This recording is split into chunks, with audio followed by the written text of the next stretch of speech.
नमस्कार दोस्तों। आज हम करंट अफेयर्स के सेशन में देखेंगे।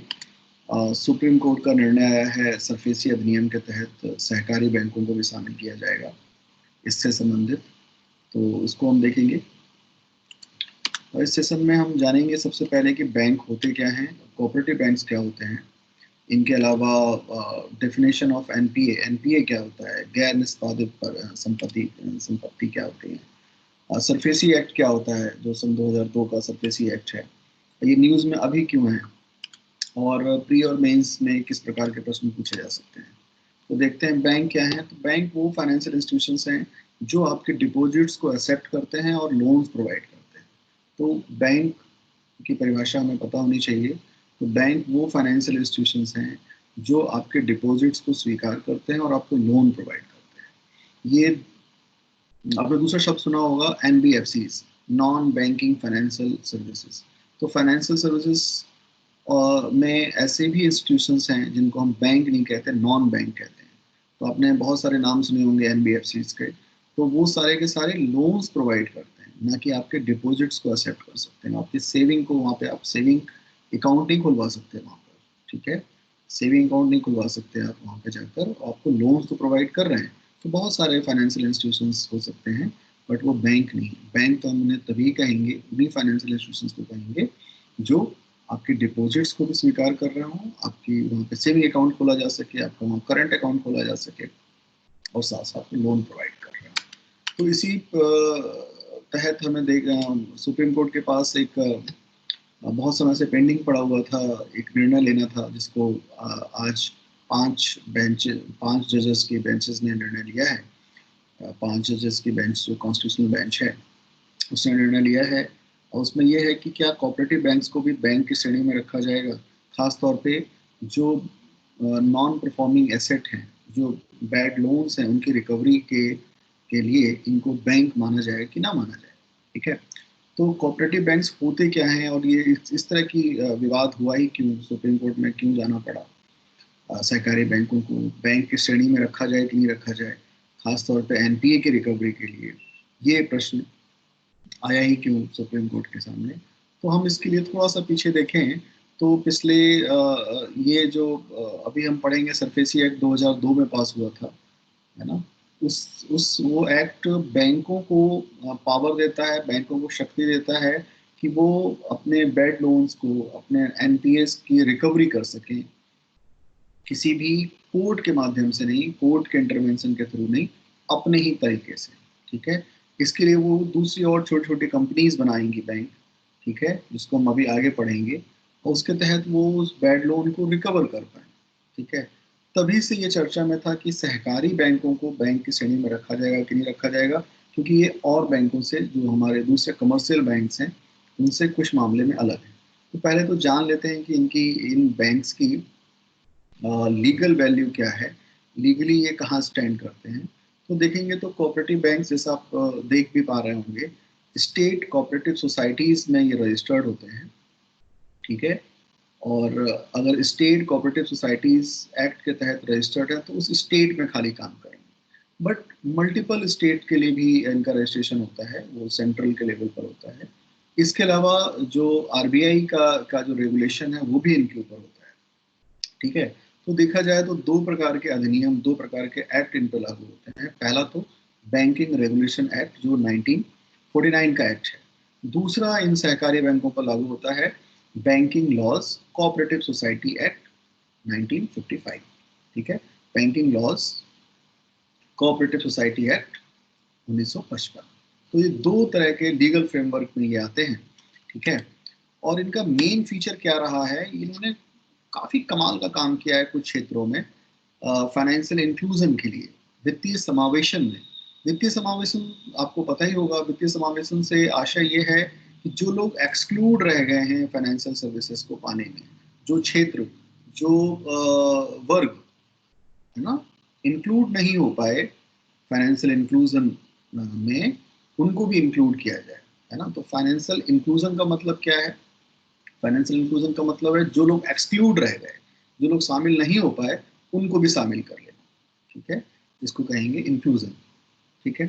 तो क्यों नहीं हो पाए, अब बहुत ही दूर दराज के क्षेत्रों में जहाँ पर अपनी सर्विसेज जो कमर्शियल बैंक अपनी सर्विसेज नहीं दे पा रही हैं, कई वजह से नहीं दे पा रही हैं, वहाँ पे उनका जो ऑपरेशन का कॉस्ट है, वहाँ पे चलाने का कॉस्ट है, वो बहुत ज़्यादा है, ठीक है, और वो नहीं दे पा रही हैं। तो ऐसी जगहों पर कोऑपरेटिव बैंक्स ने फाइनेंशियल इंक्लूजन का काम किया है और कई क्षेत्रों में काफ़ी इनका काम बहुत ही सराहनीय रहा है। अब बैंक्स में आपने लगातार सुना होगा कि लगातार बैंक में बैड लोन्स हो रहे हैं, पिछले कई सालों से बढ़ गए हैं पहले से, ठीक है, होते तो हमेशा ही से थे। तो इस प्रकार के जो बैड लोन्स हैं या जिनको हम नॉन परफॉर्मिंग एसेट कहते हैं, उनके रिकवरी की एक बहुत बड़ी चुनौती थी। तो सबसे पहले तो जानते हैं कि एनपीएस होते क्या हैं। तो एनपीएस क्या हैं? वो एसेट को बैंक एनपीए कहता है जिनमें 90 दिन या इससे अधिक समय हो गया है और जो कर्ज लिया है जिसने, वो ना तो इंटरेस्ट पेमेंट कर रहा है ना प्रिंसिपल पेमेंट कर रहा है, ठीक है। तो 90 दिनों से अधिक का समय हो गया है कर्ज लेने वाले का, और कर्ज 90 दिनों से अधिक समय से वो ना तो अपने प्रिंसिपल का भुगतान कर रहा है, ना अपने मूलधन का भुगतान कर रहा है, ना ही इंटरेस्ट दे रहा है। तो ऐसे एसेट को हम नॉन परफॉर्मिंग एसेट कहते हैं। इस तरह के नॉन परफॉर्मिंग एसेट के रिकवरी के लिए जो एक्ट पास हुआ था, वो सरफेसी एक्ट 2002 पास हुआ था, जो नरसिम्हम कमेटी सेकंड, जो कि 1998 में गठित हुई थी, उनके रिकमेंडेशन पर ये एक्ट पास हुआ है, ठीक है। और इस सरफेसी एक्ट का मुख्य काम यही था कि बैंक अपने जो बैड लोन की रिकवरी कर सके बिना सिविल कोर्ट में जाए, है ना, बिना कोर्ट के इंटरवेंशन के अपनी रिकवरी कर पाए, ताकि वो अपने बिजनेस को, अपने फंक्शन को ठीक से वो चला पाए, ठीक है। तो मेन काम इनका यही था, ठीक है। और इसके लिए बैंक क्या करता है, दो तरह की कंपनीज बना सकता है, या दो तरह की कंपनी इनमें मदद करती हैं बैंक के लोन को की रिकवरी में, ठीक है, जो एसेट उनका डूब गया है उसके रिकवरी में। एक तो है एआरसीज, यानी कि एसेट रिकंस्ट्रक्शन कंपनीज, और दूसरी एससीज यानी कि सिक्योरिटाइजेशन कंपनीज, ठीक है। तो ये क्या है कंपनीज? ये कंपनीज कुल मिला के हमें इतना समझना है कि इनका काम क्या है। इनका काम है कि जो लोन डूब गए हैं बैंकों के, उस लोन को लेना, खरीदना, बैंकों से सस्ते में खरीद लेना, और बैंकों के बिहाफ पर उसकी रिकवरी करना, लीगल फ्रेमवर्क में रहकर रिकवरी करना, ठीक है। ये इसके लिए एक्सपर्ट हैं। तो कोई मान लीजिए एसेट रिकंस्ट्रक्शन कंपनी है, आ, उसका काम ही यही है कि एसेट को रिकंस्ट्रक्ट करना। तो वो ज़्यादा स्किलफुल है बैंकों की तुलना में, क्योंकि बैंक का काम बैंकिंग है, ना कि लोन की इस तरह से रिकवरी है, ठीक है। और है ना, तो इस तरह की जो कंपनीज हैं एसेट रिकंस्ट्रक्शन कंपनीज, ये एक्सपर्ट होती हैं लोन को रिकवर करने के लिए, लीगल फ्रेमवर्क में रिकवर करने के लिए, या उस लोन को रिकंस्ट्रक्ट करने के लिए, ताकि वो उससे कुछ ना कुछ फ्रूटफुल उससे निकाल सकें, ठीक है। तो एक तरह से नेगोशिएशन है बैंक का, किससे? रिकंस्ट्रक्शन कंपनीज के साथ नेगोशिएट होता है, और काफ़ी सस्ते दाम पर एआरसीज जो हैं एसेट रिकंस्ट्रक्शन कंपनीज, बैंक से वो बैड लोन खरीद पाती हैं, खरीद लेती हैं, और फिर उसको लीगल फ्रेमवर्क में रहकर रिकवर करती हैं। दूसरी कंपनीज हैं सिक्योरिटाइजेशन कंपनीज हैं, इनका काम भी लगभग ऐसा ही है। कोई एक कंपनी दोनों काम कर सकती है, यानी कि एसेट एसेट रिकंस्ट्रक्शन का भी काम कर सकती है, और सिक्योरिटाइजेशन का भी काम कर सकती है, या अलग अलग कंपनीज हो सकती है इसको करने के लिए। सिक्योरिटाइजेशन वाली कंपनी क्या करती है, जो बैड लोन हुआ है, जो डेट बैड लोन में कन्वर्ट हो गया है, एनपीए में कन्वर्ट हो गया है, उसको, उसका जो मॉर्गेज किया गया था लोन लेते समय, है ना, उस मॉर्गेज वाले संपत्ति के आधार पर डिवेंचर इशू कर देना, है ना। उस जो मॉर्गेज रखा गया है एनपीए, है ना, एनपीए के जब लोन लिया गया था, तो उसने कुछ मॉर्गेज रखा होगा उस व्यक्ति ने, उस कंपनी ने, उस मॉर्गेज वाली परिसंपत्ति के आधार पर डिवेंचर इशू करना, या किसी भी तरह से उसको लिक्विडिफाई करना, उसको लिक्विड में कन्वर्ट करना, ठीक है। तो इसके लिए हम एक अलग से भी क्लास कर सकते हैं इन दोनों कंपनीज के बारे में। फिलहाल हम आगे बढ़ते हैं और हम जानते हैं कि किस किस प्रकार के प्रश्न पूछे जा सकते हैं एग्जाम में, प्री मेंस में। सबसे पहले तो आपको पता ही होना चाहिए कि बैंकिंग क्या है, जो हमने देख लिया कि बैंक होता क्या है। फिर हमें जानने की आवश्यकता है कि ये कोऑपरेटिव बैंक्स का कॉन्सेप्ट क्या है भारत में, तो मैंने आपको बताया कि फाइनेंशियल इंक्लूजन में इनका काफ़ी बड़ा योगदान रहा है और ये उन क्षेत्रों में भी अपनी सेवाएं दे पाए हैं जहां पर कमर्शियल बैंक अपनी सेवाएं नहीं दे पाते, उनकी अपनी लिमिटेशंस होती हैं। एनपीएस क्या होते हैं, ये हमने जान लिया। सरफेसी एक्ट 2002 क्या है, इसके मुख्य प्रावधान हमने जान लिए।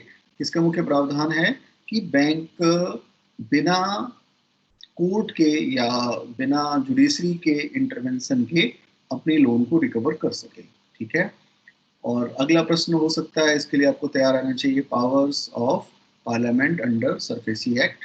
ठीक है, और क्वेश्चन मेंस के लिए हो सकता है, discuss the significance of SARFAESI act 2002।